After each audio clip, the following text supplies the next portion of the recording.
आप सबको जय मसीह की बहुत बहुत धन्यवाद। आइए आज हम परमेश्वर के वचन से देखेंगे 7 अध्याय 15 आयत से लेकर हम 23 आयत तक हम देखेंगे। मत्ती रचित सुसमाचार 7 अध्याय 15 से लेकर 23 तक हम आज देखेंगे। यहाँ पे लिखा है, झूठे भविष्यवक्ताओं से सावधान रहो, जो भेड़ों के भेष में तुम्हारे पास आते हैं, परंतु अंतर में वो फाड़ने वाले भेड़ों झाड़ियों से अंगूर या उटकारे से अंजीर तोड़ते हैं। इसी प्रकार हर एक अच्छा पेड़ अच्छा फल लाता है और निकम्मा पेड़ बुरा फल लाता है। अच्छा पेड़ बुरा फल नहीं ला सकता और न निकम्मा नहीं लाता, वह काटा और आग में डाला जाता है। इस प्रकार उनके फलों से तुम उन्हें पहचान लोगे। जो मुझसे हे प्रभु कहता है, उनमें से हर एक स्वर्ग के राज में प्रवेश न करेगा, परंतु जो मेरे स्वर्गीय पिता की इच्छा पर चलता है वही उसमें प्रवेश करेगा। उस दिन बहुत से लोग मुझसे कहेंगे, हे प्रभु क्या हमने तेरे नाम से भविष्यवाणी नहीं की, तेरे नाम से दुष्ट आत्माओं को नहीं निकाला, तेरे आश्चर्य कर्म नहीं किए? तब मैं उनसे खुलकर कह दूंगा, मैंने तुमको कभी नहीं जाना। हे कुकर्म करने वालों, मेरे पास से चले जाओ। बुद्धि दे, समझ दे, ताकि हम इस वचन को समझ सकें और तो सीख सकें। आइए हम वापस देखेंगे मत्ती 7 अध्याय से हमने शुरुआत किया। मत्ती 7 का 15 से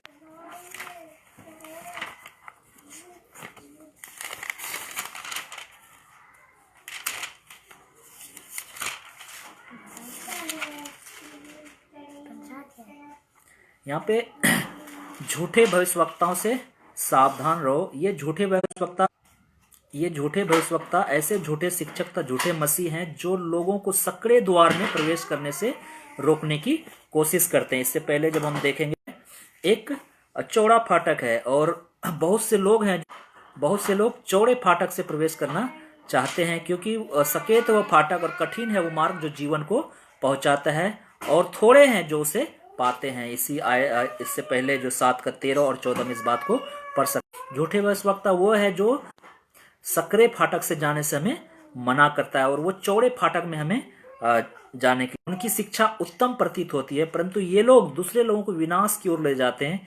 इसलिए यीशु उन्हें फाड़ने वाले भेड़िए कहता है। प्रेरितों के काम हम जब पढ़ते हैं 20 अध्याय उसकी 29 से लेकर 31 तक में, प्रेरितों के काम 20 अध्याय 29 से लेकर 31 तक में,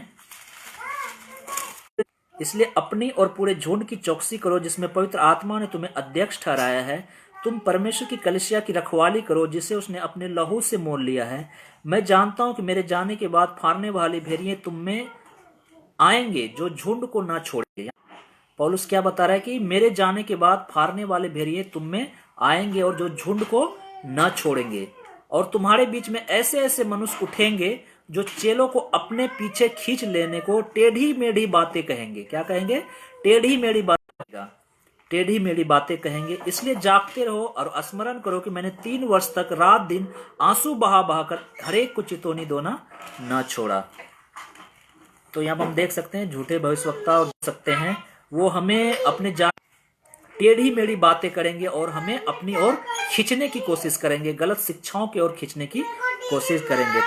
हम झूठे भविष्यवक्ताओं, उनके फलों से तुम उन्हें पहचान लोगे। क्यों? क्या लोग झाड़ियों से अंगूर या उटकारे से अंजीर तोड़ते हैं? तो हम झूठे भविष्यवक्ताओं को कैसे पहचानेंगे? सबसे हमने पहले देखा, झूठे भविष्यवक्ता बहुत ही खतरनाक होते हैं। वो आपको और हमें फंसाने के लिए, पौलुस ने बताया कि वो टेढ़ी मेढ़ी बातें कहेंगे और अपनी ओर तुम्हें खींचेंगे, और बहुत से तुम्हारे बीच में उठ खड़े होंगे। वो कहां से आएंगे? बाहर से नहीं, हमारे बीच में से आएंगे। वो मसीही लोग ही होंगे जो हमें गलत शिक्षा की ओर लेके जाएंगे। तो यहाँ पौलुस इस बात की चेतावनी देता है प्रेरितों काम 20 अध्याय 29 से लेकर 31 तक में। उन झूठे भविष्यवक्ताओं को हम कैसे पहचाने? तो यहाँ 16वीं आयत में लिखा है, मत्ती 7 का 16 में, उनके फलों से तुम उन्हें पहचान लोगे। क्या लोग झाड़ियों से अंगूर या उटकारे से अंजीर तोड़ते हैं? तो हम झूठे भविष्यवक्ताओं कैसे पहचान सकते हैं? उनके फल से, उनकी शिक्षा से, उनके कार्यों से हमें उनसे पहचान सकते हैं। यद्यपि वो परमेश्वर के प्रेम की बातें करेंगे, तो भी वो जो सकड़ा मार्ग है उसके संबंध में वो झूठे भविष्यवक्ता कोई बात नहीं करते। वो बोलेंगे तुम्हें चंगाई मिलेगी, वो बोलेंगे तुम्हें पैसे मिलेंगे, धन मिलेगा, दौलत मिलेगा, आशीष मिलेगा, सब कुछ मिलेगा, लेकिन कभी सकड़े मार्ग के बारे में नहीं बताएंगे। तुम्हें यीशु के लिए क्रूस उठाना पड़ेगा। कभी ये वचन नहीं बोलेंगे जितने लोग मसीह यीशु में भक्ति के साथ जीवन बिताना चाहते हैं वे सब सताए जाएंगे। वो झूठे भविष्यवक्ता ये सकड़े मार्ग के बारे में नहीं बताएंगे, बाकी सब कुछ बताएंगे। वे सिर्फ पवित्रता और पाप के विरुद्ध उसके क्रोध के बारे में कोई शिक्षा नहीं देते कि परमेश्वर का क्रोध, जब हम पाप करेंगे तो परमेश्वर का क्रोध हम पर आएगा। अगर हम अपने जीवन को पवित्र नहीं, लोग चले जाए, हमारी कलीसिया में लोग आए, बहुत लोग आए और दान हमारा नाम हो, तो हम झूठे भविष्यवक्ताओं कैसे पहचानेंगे? उनके फलों से हम पहचानेंगे, उनकी शिक्षा से पहचानेंगे, उनके कार्यों से हमें पहचानेंगे। उनकी शिक्षा क्या होगी? यीशु मसीह के बारे में बताएंगे, परमेश्वर के बारे में बताएंगे, प्रेम के बारे में बताएंगे, आनंद के बारे में बताएंगे, लेकिन कभी दुख उठाने के बारे में, कभी ज्यादा नरक के बारे में प्रचार नहीं करेंगे, कभी वो पाप के विरुद्ध में प्रचार नहीं करेंगे। ज्यादा करेंगे लेकिन उतना नहीं करेंगे जितना करना चाहिए। यीशु मसीह सबसे ज्यादा नरक के बारे में, धन के बारे में प्रचार किया। हम देख सकते हैं कि नरक के बारे में देता है। झूठे भविष्यवक्ता पापी व्यक्ति से कहते हैं चिंता मत करो। झूठे भविष्यवक्ता क्या कहते हैं पापी व्यक्ति से? जब उनके पास कोई आता है, अगर मुझे ये हो गया, मुझे वो हो गया, तो सब कुछ ठीक हो जाएगा, परमेश्वर तुम्हें क्षमा करेगा। लेकिन वे पश्चाताप करने, पाप से मन फिराने तक अपने आप कोई बात नहीं, हो गया ना, परमेश्वर तुम्हें माफ करेगा, परमेश्वर तुम्हें क्षमा करेगा, कुछ नहीं, सब ठीक हो जाएगा। लेकिन कभी भी वो झूठे भविष्यवक्ता ये नहीं बोलेगा पश्चाताप करो, अपने पापों से मन फिराओ, और कभी इन सब बातों को वो प्रचार नहीं करेगा। तो यिर्मयाह ने वे शांति है ऐसा कहकर मेरी प्रजा के घाव को ऊपर ही से ऊपर चंगा करता है, परंतु कुछ शांति पढ़ते हैं 6 अध्याय उसकी 13 से लेकर 14 तक। एक बार हम पढ़ेंगे यिर्मयाह 6 का 13 से लेकर 14 तक। उस समय झूठे भविष्यवक्ता क्या प्रचार करते थे, क्या भविष्यवाणी करते थे, हम देख सकते हैं। यहाँ पे यिर्मयाह लिखता है, यिर्मयाह 6 का 13 से लेकर 14, यिर्मयाह 6 का 13 से लेकर 14 तक में यहाँ पे लिखा है, क्योंकि उनमें से छोटे से लेकर बड़े तक सब के सब लालची हैं, और क्या भविष्यवक्ता, क्या याजक, सब के सब छल के काम करते हैं। वे शांति घाव को ऊपर ही ऊपर से चंगा करते, परंतु शांति कुछ भी नहीं है। क्या है? वो झूठे भविष्यवक्ता क्या लोगों के बीच में प्रचार करते थे? अरे सब कुछ ठीक है, सब शांति है, कुछ भी नहीं है। झूठी भविष्यवाणी कर रहे थे। परंतु लोग ऐसी भविष्यवक्ताओं की बात सुनना पसंद करते हैं जो आपको बोलेगा अरे भाई सब कुछ ठीक हो जाएगा, कोई टेंशन नहीं, चिंता मत करो। लेकिन अब ऐसे भविष्यवक्ता को बहुत कम लोग पसंद करते हैं जो बोलेगा अरे पापों से मन फिरा, नाश करेगा, नहीं तो तुम नरक में जाओगे। ऐसे भविष्यवक्ताओं की बातों बहुत कम लोग सुनते हैं, लेकिन उन भविष्यवक्ताओं को सुनते हैं जो बोलते हैं अरे सब कुछ ठीक हो जाएगा, सब शांति होगी, कुछ तुम्हारे सुनने में भली लगती है। वो ऐसी बातें करते जो आपको सुनने में अच्छा लगेगा, तो आप ऐसे भविष्यवक्ता को पसंद भी करोगे। दूसरा तीमुथियुस 4 अध्याय उसकी 3 से लेकर 4 तक हम जब पढ़ते हैं, दूसरा तीमुथियुस 4 अध्याय 3 से लेकर 4 तक यहाँ लिखा है। दूसरा तीमुथियुस 4 अध्याय 3 से लेकर 4 तक, क्योंकि ऐसा समय आएगा जब लोग खरा पर कानों की खुजली के कारण अपने अभिलाषाओं के अनुसार अपने लिए बहुत से उपदेशक बटोर लेंगे और अपने कान सत्य से फेरकर कथा कहानियों पर लगाएंगे। तो यहाँ पे क्या बताया? ऐसा समय आएगा, भाई तुम्हारा जीवन ठीक नहीं है, तुम्हें पवित्र करने की जरूरत है, तुम सही चाल चलन नहीं चलते हो, तुम चर्च में आते हो तो बहुत धर्मी दिखते हो, लेकिन घर में तुम्हारा चाल चलन सही नहीं है, तुम अपने बच्चों से, अपने वाइफ से ठीक से बात नहीं करते हो, परमेश्वर के वचन को नहीं पढ़ते हो, प्रार्थना नहीं करते हो, तो अगले दिन से, क्योंकि लोग खरे उपदेश को सह नहीं सकेंगे। अंत के दिन यहाँ पे पौलुस जो बताया कि क्योंकि ऐसा समय आएगा जब लोग खरे उपदेश को सुनने में अच्छा, सब कुछ ठीक है, सब शांति है, कुछ गड़बड़ नहीं, अरे भाई कोई बात नहीं, सप्ताह में एक दिन अब डेली प्रार्थना करना है, डेली बाइबल पढ़ना है, हर दिन अपने अपने पापों से मन फिराना है, पश्चाताप करना, सच्चा ऐसी शिक्षाएं बहुत कम देंगे। और लोग ऐसे अंत के दिनों में, आज जो अंतिम समय चल रहा है, ऐसे आज के दिनों में ऐसे ही शिक्षकों को लोग पसंद करते हैं जो उनकी इच्छा अनुसार उन्हें प्रचार करते हैं। तो यहाँ पे हम देख सकते हैं झूठे भविष्यवक्ताओं का क्या चिन्ह है। वो हमेशा हमें वो बातें बताएंगे जो हमें सुख करते, पाप के बारे में, नरक के बारे में, मन फिराव के बारे में कभी ये ज्यादा प्रचार नहीं करेंगे। वही प्रचार करेंगे जो आप सुनना चाहते हैं, आपको चंगाई मिलेगी, आपको आशीष, बातों को वो प्रचार करते हैं। तो मत्ती 7 का 17 और 18 जब हम पढ़ते हैं, मत्ती 7 का 17 और 18,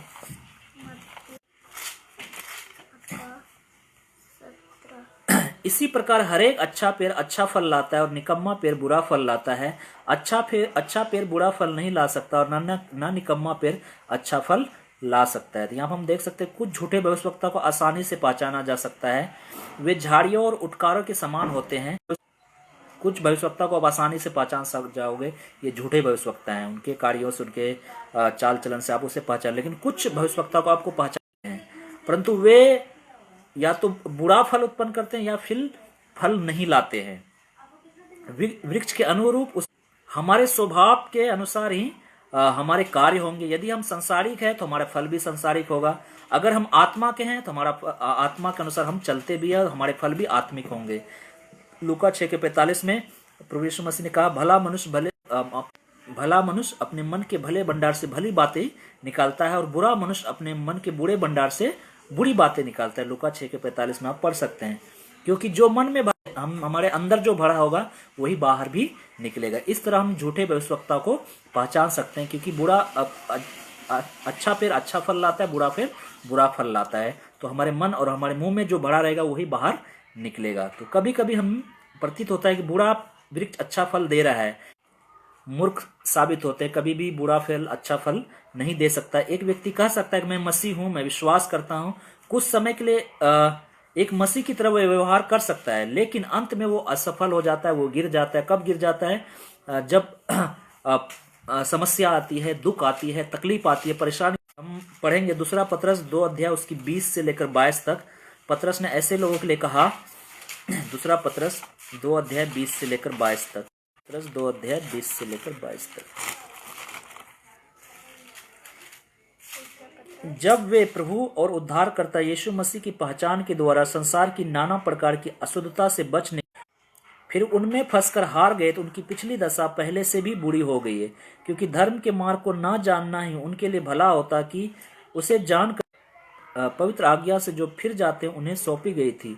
उन पर यह कहावत ठीक बैठती है, कुत्ता अपनी छाट और नहलाई हुई सुअरनी कीचड़ में लौटने के लिए चली जाती है। तो यहाँ पतरस ऐसे लोगों को बोलता है जो मसीह को स्वीकार करते हैं, जब समस्या आती है, दुख आती है, तकलीफ आती है, और वापस वो गिर जाते हैं।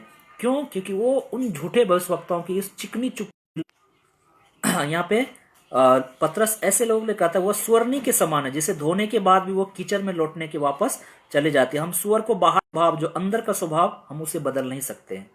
सुअर को भले ही कितने बार सब नहला धुला दे, साबुन लगा दें, लेकिन अंदर उसके जो स्वभाव है उनको हम बदल नहीं सकते। वो फिर से कीचड़ में चला जाएगा। और झूठे मसीह ऐसे ही होते हैं, वो बाहर से अपने आप को दिखा, अंदर से वो बिल्कुल भी बदले नहीं है। इसलिए प्रभु यीशु मसीह उन फरीसी लोगों को कहा, चुना पुती हुई कब्र के समान है, जो बाहर से तो अच्छे दिखाई देते लेकिन अंदर में खो है, हड्डियों की हड्डियां है, खो है। जैसे कब्र के अंदर क्या होता है, अंदर बाहर से कब्र बहुत सुंदर दिखता है लेकिन अंदर में क्या है? 7:19, मत्ती 7:19, जो पेड़ अच्छा फल नहीं लाता वो काटा और आग में डाला जाता है। इसी प्रकार उनके फलों से तुम उन्हें, बुरा फल होता है। जो व्यक्ति कहता है कि मैं विश्वास करता हूं परंतु पवित्र आत्मा से कोई फल नहीं देता या फल नहीं लाता, वो काट दिया जाएगा, परमेश्वर के द्वारा अस्वीकृत कर दिया जाएगा। तो इसलिए हम याद रखें, यूहन्ना लिखता है कि कुल्हाड़ा पेड़ की जड़ पे रखा हुआ है, जो पेड़ अच्छा फल नहीं लाता। तो यहाँ पर हम देख सकते हैं कि अगर निकम्मा वृक्ष है, अगर हम फल नहीं लाते, हम काट दिए जाएंगे, हम नरक की आग में। तो ये उनके फलों से हम पहचानेंगे। कौन से फलों से? वो चिकनी चुपड़ी बातें बोलेंगे, जो शिक्षा आपको अच्छी लगी वही वो सुनाएंगे। कभी नरक के बारे में ज्यादा बात नहीं करेंगे, कभी पाप मन फिराव के बारे में ज्यादा बात नहीं करेंगे, कभी वो परमेश्वर की पवित्रता के बारे में ज्यादा बात वो नहीं करेंगे। यीशु ने कहा, मैंने तुम्हें चुना है ताकि तुम जाकर फल लाओ और तुम्हारा फल बना रहे। यूहन्ना 15:16 में यीशु ने कहा, मैंने तुम्हें चुना है कि तुम फल लाओ जाकर और तुम्हारा फल बना रहे। तो उन फलों का वर्णन हम पढ़ सकते हैं, कौन से फल हमें लाने की जरूरत है। गलतियों 5:22 और 23 में हम पढ़ सकते हैं उन फलों के बारे में। यहाँ पे पौलुस लिखता है, गलतियों 5:22 और 23 में, नम्रता, संयम है, ऐसे ऐसे कामों के विरुद्ध में कोई भी व्यवस्था नहीं है। तो हमें इन फलों को हम अपने जीवन में लाने की जरूरत है। ये सच्चे मसीह, ये जो आत्मा के फल है, एक सच्चे मसीह के लक्षण और चिन्ह है। लोग हमें हमारे फल से पहचानेंगे, जानेंगे। कैसे हमें जानेंगे? हम उसके फलों से उन्हें पहचान, यीशु मसीह ने बोला उनके फलों से उन्हें पहचान लोगे। तो झूठे भविष्यवक्ता के अंदर ये फल बहुत कम दिखाई देते हैं कि प्रेम, नम्रता और संयम। तो ये फल जो आत्मा के 9 फल है, ये झूठे भविष्यवक्ता के अंदर बहुत कम दिखाई देते थे। हम उन्हें फलों से पहचान लेंगे। तो हमें झूठे भविष्यवक्ता को हम बहुत स्वर्गदूत का रूप धारण करते हैं, हमें लगता है कि ये बहुत अच्छा आदमी है, लेकिन जब उनके संसार में उनका जीवन आप देखोगे, उनके मुंह से क्या निकलता है, तब आप उन्हें पहचानोगे नहीं ये सही शिक्षा नहीं दे रहे। जब आप बाइबल को पढ़ोगे, बाइबल के अनुसार वचन को समझोगे कि बाइबल में क्या खड़ी शिक्षा देगी, वो खड़ी शिक्षा को वो नहीं बताते, वो वही शिक्षा बताएंगे जो आपको सुनना पसंद करते हैं। उसके बाद यहाँ लिखा है कि जो मुझसे हे प्रभु कहता है, उनमें से हर एक स्वर्ग के राज में प्रवेश ना करेगा, परंतु वही जो मेरे स्वर्गीय पिता की इच्छा पर चलता है। कुछ लोग समझते हैं यदि मुझे विश्वास है, यदि मैं प्रभु कर यीशु मसीह को पुकारो तो मुझे बचा लिया जाएगा, तब मैं कुछ भी कर सकता हूँ, मैं सही प्रकार के पाप कर सकता हूँ, मुझे मसीह की आज्ञा मानने की जरूरत नहीं है। ये एक झूठ है, ये धोखा है। प्रभु यीशु मसीह ने साफ बोला कि जो लोग हे प्रभु कहते हैं, हर एक स्वर के अगर वो बड़े कार्य करेंगे तो बचा लिए जाएंगे। वो मानते कि उनका बाहरी व्यवहार उचित होने के कारण वो परमेश्वर के द्वारा स्वीकार कर लिए जाएंगे। कुछ लोग सोचते हैं तो शायद हम बचा लिए जाएंगे क्योंकि हम प्रभु के काम कर रहे हैं। याद रखें, हम भले काम इसलिए करते हैं क्योंकि प्रभु यीशु मसीह को हमने जाना है, लेकिन हमारा कार्य और हमारा विश्वास साथ साथ में चलना चाहिए, क्योंकि अगर बिना कार्य के हम विश्वास को दिखाते वो भी एक मरे हुए के समान है। लेकिन हम अगर ऐसा कुछ भी नहीं है, लेकिन अगर हमारा स्वभाव, अंदर का स्वभाव नहीं बदला, हमारे अंदर परमेश्वर का प्रेम नहीं है, आनंद नहीं है, शांति नहीं है, धीरज नहीं है, कृपा नहीं है, भलाई नहीं है, संयम नहीं है, तो हम स्वर्ग के राज में कभी प्रवेश नहीं करने पाएंगे। पौलुस यहाँ अपने जीवन के बारे में 1 कुरिन्थियों 12 अध्याय उसकी 3 आयत में जब हम देखते हैं, पौलुस बताता है, और हम उस 1 कुरिन्थियों 12 अध्याय जब हम पढ़ते हैं, 13 अध्याय 1 कुरिन्थियों 13 अध्याय, यहाँ लिखा है कि यदि मैं मनुष्यों और स्वर्गदूतों की बोलियां बोलूं और प्रेम न रखूं तो मैं ठनठनाता हुआ पीतल और झंझनाती हुई झांझ हूं। यदि मैं भविष्य पूरा विश्वास हो कि मैं पहाड़ों को हटा दूं परंतु प्रेम न रखूं तो मैं कुछ भी नहीं हूं। यदि मैं अपनी संपत्ति कंगालों को खिला दूं और अपना प्रचार कर रहे हैं, लोगों को विजिट कर रहे हैं, लोगों को समझा रहे हैं और अच्छे से बच्चों को पढ़ा रहे हैं, लेकिन अगर हमारे अंदर परमेश्वर का जो आत्मा का फल, जो प्रेम है पहला, वही हमारे अंदर नहीं है, तो हम कुछ भी नहीं है। हम ठनठनाता हुआ पीतल और झंझनाती हुई झांझ है। इसलिए हम याद रखें, हमारे अच्छे कार्य हमें बचा नहीं सकते, इसलिए हमारे अंदर के स्वभाव को बदलना जरूरी है। वो अंदर का चिन्ह क्या है? आत्मा का फल, जो प्रेम, आनंद, कृपा, ये सब हमारे अंदर नहीं है तो हम कभी भी बचाए नहीं जाएंगे, हम स्वर्ग में कभी भी जा नहीं सकते। इसलिए याद रखें, इस खंड में यीशु यह शिक्षा देता है कि जो लोग केवल प्रभु प्रभु कहते हैं नरक में जाएंगे। जो लोग सिर्फ भले कार्य करते हैं परंतु, याद रखते, जो लोग सिर्फ भले कार्य करते परंतु सच्चा विश्वास नहीं रखते, वे भी नरक में जाने वाले हैं।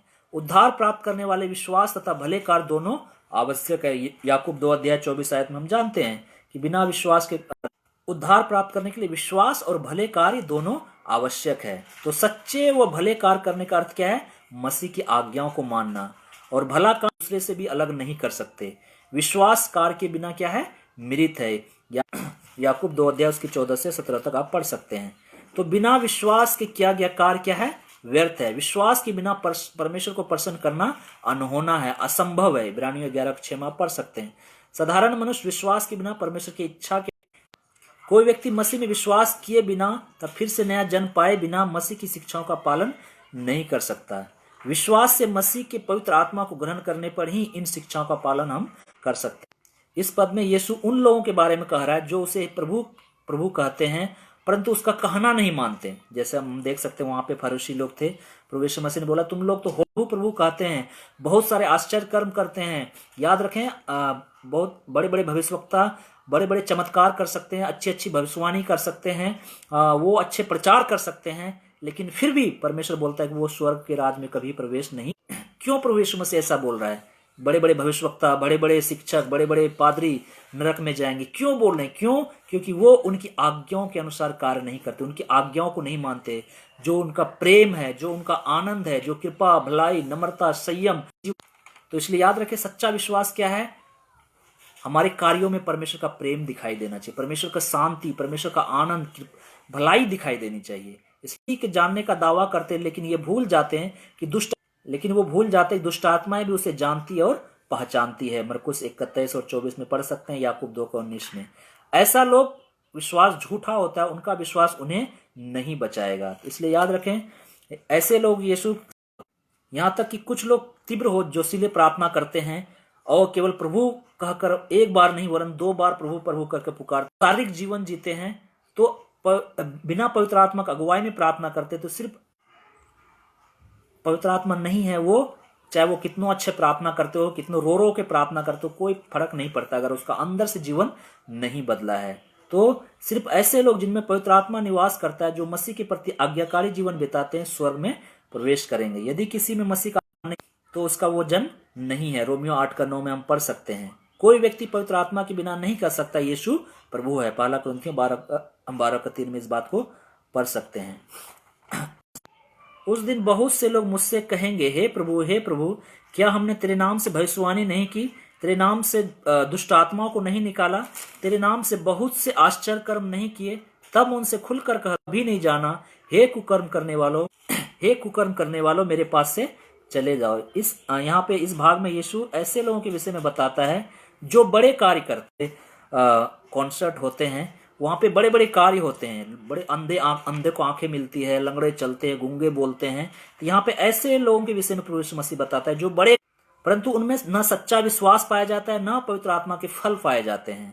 यह संभव है कि किसी व्यक्ति के मन में सच्चा विश्वास नहीं होने के बावजूद भी वह मसीह के नाम से भविष्यवाणी कर सकता है, दुष्ट आत्माओं को बाहर निकाल सकता है, अद्भुत काम कर सकता है, परंतु ऐसे व्यक्ति स्वर्ग के राज में प्रवेश नहीं करेंगे। महान प्रेरित पौलुस इस सत्य को जानता था। उसे मालूम था अगर वो अपने शरीर पर नियंत्रण रखकर संयमी नहीं होता तो विश्वास आज्ञाकारिता में जीवन नहीं, मुकुट पाने से वंचित वो रह जाता। हम पढ़ सकते हैं पहला कुरिन्थियों 9 का 25 से लेकर 27 तक में। पौलुस ने यह भी लिखा, यदि मैं मनुष्यों और स्वर्गदूतों की बोलियां बोलूं, प्रेम न रखूं, तो ठनठनाता हुआ पीतल, झंझनाती हुई झांझ हूं। यदि मैं भविष्यवाणी कर सकूं, सब भेदों और सब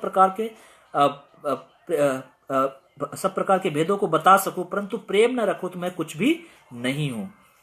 पौलुस ये बड़े कार्य पवित्र आत्मा और सच्चे विश्वास से उत्पन्न होकर आने वाले प्रेम के बिना, अर्थ जो भी हम बड़े बड़े कार्य कर रहे हैं ये कुछ भी नहीं है अगर उस कार्य में परमेश्वर का प्रेम नहीं है।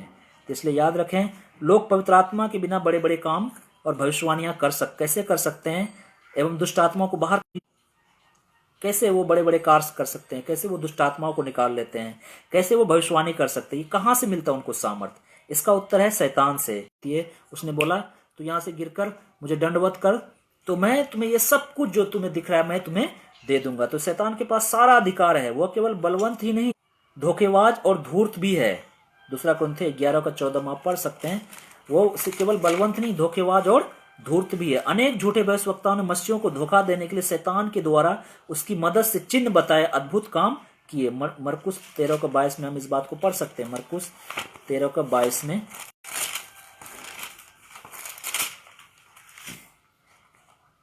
लिखा है, क्योंकि झूठे मसीह और झूठे भविष्यवक्ता उठ खड़े होंगे और चिन्ह और अद्भुत काम दिखाएंगे, यदि हो सके तो वो चुने हुओं को भी भरमा देंगे। यानी हम देख, झूठे भविष्यवक्ता, झूठे मसीह उठ खड़े होंगे, बड़े बड़े चिन्ह दिखाएंगे, चमत्कार दिखाएंगे, हो सके तो वो चुने हुओं को भी भरमा देंगे। तो याद रखें, अनेक झूठे भविष्यवक्ताओं ने मसीहियों को धोखा देने के लिए शैतान के द्वारा उसकी मदद से चिन्ह बताया, अद्भुत काम किए।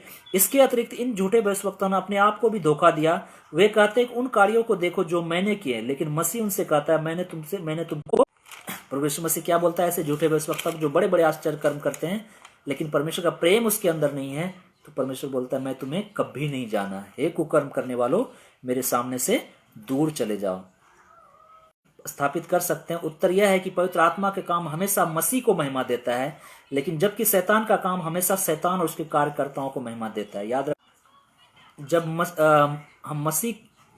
हम जो कार्य करते हैं, अगर हम किसको महिमा देते हैं? मसीह को महिमा देते हैं, लेकिन जो शैतान कार्य करता है वो शैतान को महिमा देता है। यीशु ने अपने चेलों से कहा, इस बात से आनंदित मत हो कि आत्मा तुम्हारे वश में है, तुम्हारे नाम स्वर्ग में लिखे हुए हैं। दूसरे शब्दों में उसने कहा जा सकता है, यीशु कहता है कि अपने द्वारा किए गए कार्य पर भरोसा मत करो, परंतु केवल तब बचाए जाओगे जब तुम्हारे नाम स्वर्ग में।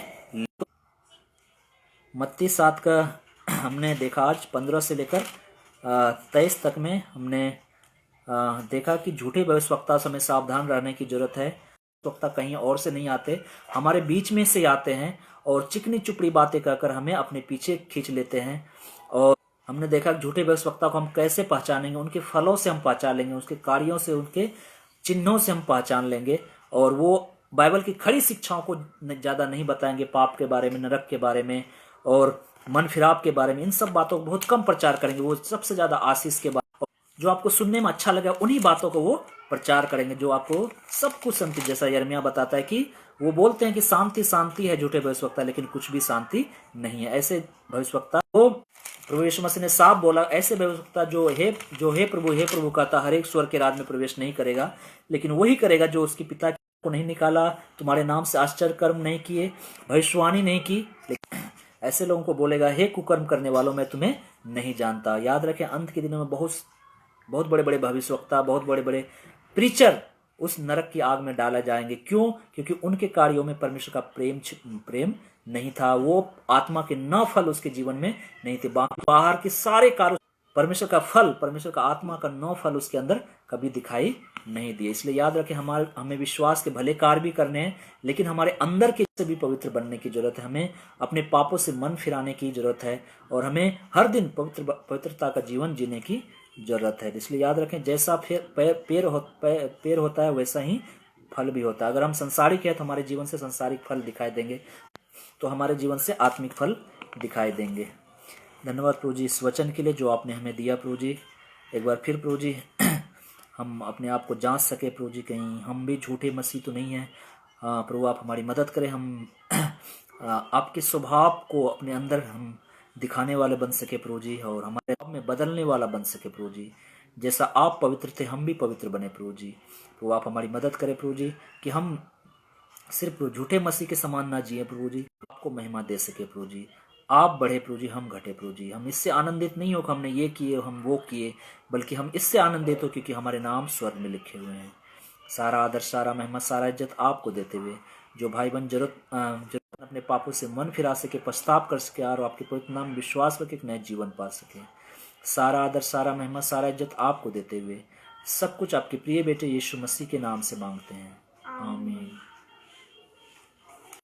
आत्मा मुझे ले जा यीशु के चरणों में, पवित्र आत्मा यीशु तेरे लिए, सिर्फ तेरे लिए, यीशु तेरे लिए मैं हाथ उठाता हूँ, घुटने सर झुका कर लिए, घुटने टिका कर सर झुका कर, हाथ तेरे लिए, सिर्फ तेरे लिए, यीशु तेरे लिए, सिर्फ तेरे लिए, यीशु तेरे लिए, सिर्फ तेरे लिए, यीशु तेरे लिए मैं हूँ।